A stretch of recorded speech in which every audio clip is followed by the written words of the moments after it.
What is going on, everyone?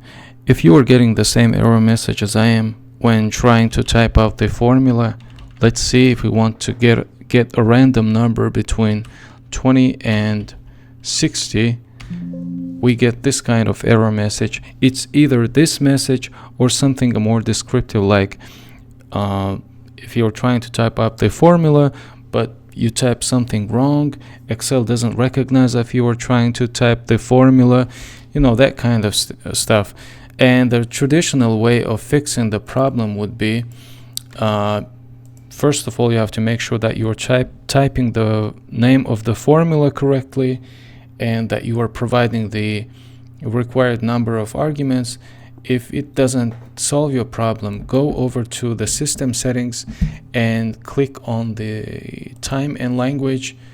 Let's go to language and region, and let's click on the language settings, formats, additional settings. And here, as we can see, for the list separator, we have semicolon specified. And if Excel is set to use the system settings, it will require you to use the semicolon. And here it's also saying that we have the comma for decimal symbol. So you can either change these settings here, or you can just use whatever the system provides.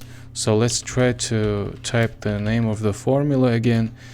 Let's now, as you can see in the help menu, Excel wants us to provide two arguments, two values, but they have to be separated with this comma.